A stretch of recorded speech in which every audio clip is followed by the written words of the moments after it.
الكريم أما بعد أعوذ بالله من الشيطان الرجيم يجاهدون في سبيل الله ولا يخافون لومة لائم وقال النبي صلى الله عليه وسلم العلم بلا عمل كالسحاب بلا مطر صدق الله مولانا العظيم وصدق رسوله النبي الكريم ونحن على ذلك من الشاهدين والشاكرين والحمد لله رب العالمين সম্মানীয় দুই দিনব্যাপী ঐতিহাসিক ইসলামী সমাবেশে সভাপতি জামিয়া রহমানিয়ার ডিরেক্টর মুফতি সাহেব, জামিয়া রহমানিয়া মুহাদ্দিসিন এবং মুফাসসিরিনগণ তৎসহ জামিয়ার শক্তিশালী কমিটির সদস্যবৃন্দ, জামিয়া রহমানিয়ায় পাঠরত আমার অত্যন্ত স্নেহের ছোট ছোট ছাত্র ভাইয়েরা এবং বাংলার বিভিন্ন প্রান্ত থেকে আগত হাওড়া, হুগলি, নদিয়া, মুর্শিদাবাদ, মালদা, কুচবিহার, দিনাজপুর তৎসহ উত্তর দক্ষিণ 24 পরগনা, নদিয়া এবং কলকাতা থেকে আগত জামিয়ার সমস্ত ভক্ত, অনুরক্ত, খাদিম, সেবক, সহযোগী সবাইকে জামিয়ার পক্ষ থেকে আমি আন্তরিক শুভেচ্ছা ও মোবারকবাদ জ্ঞাপন করছি। আল্লাহ পাকের শুকরিয়া এবং প্রিয় রাসূলের প্রতি দরুদ ও সালাম জ্ঞাপন করছি। 2 দিন ধরে এই ঐতিহাসিক ইসলামী সমাবেশে অনেক মূল্যবান ওয়াজ ও নসিহত আপনারা শুনেছেন। ঠিক এশার নামাজের আগে আমরা বিশিষ্ট কিছু শিক্ষিত এবং সচেতনশীল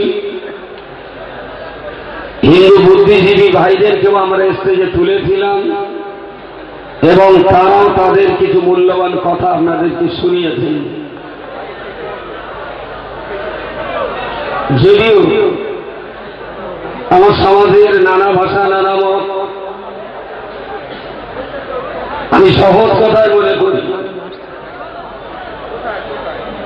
বিছুটি আলকুশি যদি গায়ে লেগে বড্ড চুল করি, তাহলে সে বিছুটি আর আলকুশি চুলকোনার হাত থেকে বাঁচতে গেলে সবচেয়ে ভালো ওষুধ হলো বিছুটি পাতার রস। তোমার কথাটা কি বোঝা গেছে? সেই জন্য নামাজের আগে 2 ফোঁটা রস দিয়ে নিলাম।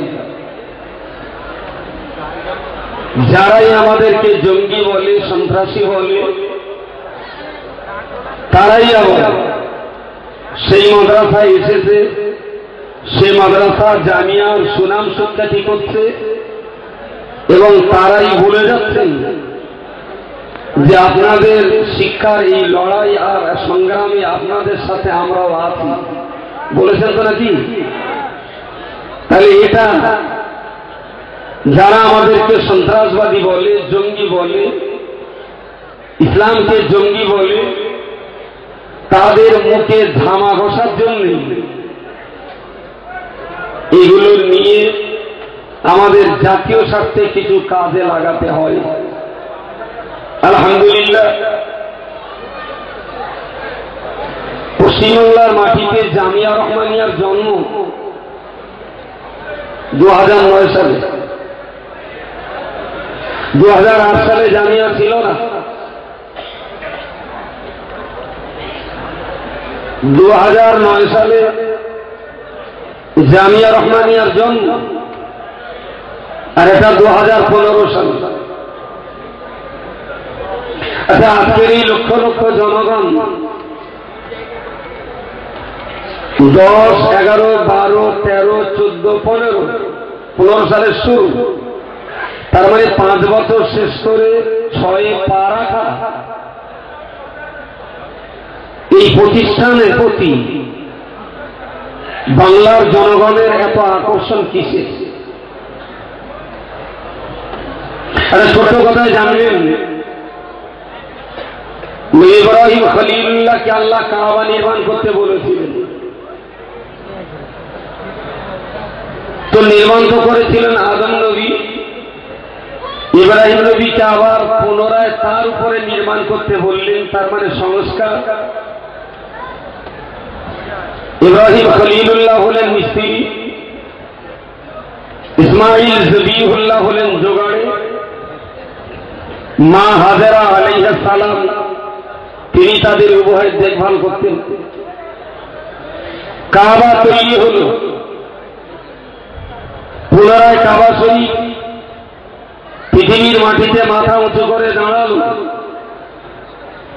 যেদিন প্রথম কাবা শরীফে আল্লাহর প্রশংসা শুরু হবে, ইবাদত, আমরা যেটাকে বাংলা ভাষায় বলি উদ্বোধন করা, নবী ইব্রাহিম খলিলুল্লাহ সেদিন কাবা শরীফের দেওয়ালে হাতে স্পর্শ করে وَإِذْ يَرْفَعُ إِبْرَاهِيمُ الْقَوَاعِدَ مِنَ الْبَيْتِ وَإِسْمَاعِيلُ, দুহা তুলে কাবার দেওয়ালে স্পর্শ করে তিনি আল্লাহর কাছে ফরিয়াদ করে বললেন, রব্বানা তাকাব্বাল মিন্না, আল্লাহ আমাদের পক্ষ থেকে এই কষ্ট মেহনতের কাবা সংস্কারকে আপনি কবুল করুন। ইন্নাকা আনতাস সামিউল আলিম, আপনি সবকিছু শুনতে পান, আপনি সমস্ত জ্ঞানের জ্ঞানী। অনেক দোয়া তিনি চাইলেন, দোয়া চাইতে চাইতে চাইতে চাইতে এক পর্যায়ে এসে তিনি বললেন, আল্লাহ আদম নবী এই কাবা তৈরি করার পরে নূহ নবীর প্লাবনে সে এই কাবা পুনরায়, এই কাবা একেবারেই ধ্বংস হয়ে যায়, কাবার অস্তিত্ব ছিল না পৃথিবীর মাটিতে। নূহ নবীর প্লাবনে কাবা শরীফের অস্তিত্ব বিলোপ হয়ে যাওয়ার কয়েক হাজার বছর পর নবী ইব্রাহিম খলিলুল্লাহ আলাইহিস সালামের জামানায় কাবা তৈরি হলো। উনি সংস্কার করে আল্লাহর কাছে দোয়া তুলে দোয়া করছেন আর বলছেন, আল্লাহ এটাকে কবুল করুন। এই কাবা যেন পরবর্তী কোন প্লাবনে ধ্বংস না হয়, আল্লাহ এই কাবার দরজা যেন কখনো বন্ধ না হয়, এই কাবায় পৃথিবীর মানুষের আনাগোনা যেন কখনো বন্ধ না হয়, আল্লাহ এই কাবার দরজা যেন কিয়ামত পর্যন্ত উন্মুক্ত থাকে, আল্লাহ এই কাবাকে সারা পৃথিবীর মানুষের জন্য, মুসলিমদের জন্য কলিজার আকর্ষণ পয়দা করে দিন। আল্লাহ আমি আমার বেটা দুইজন মিলে অনেক কষ্ট করে কাবার দেওয়ালটা খাড়া করেছি, আপনি কবুল করুন। আল্লাহর পক্ষ থেকে কবুলিয়াতের কোন বার্তা তখনও ঈসা আপনার ইব্রাহিম নবীকে জানানো হয়। নবী ইব্রাহিম খলিলুল্লাহ আল্লাহর কাছে সর্বশেষ দোয়া চাইতেন, রব্বানা ওয়াবা'আস ফীহিম রাসূলান, হে আল্লাহ আমার কথায় যদি এই কাবা কবুল না হয় তাহলে আপনার কাছে ফরিয়াদ করে বলবো, আল্লাহ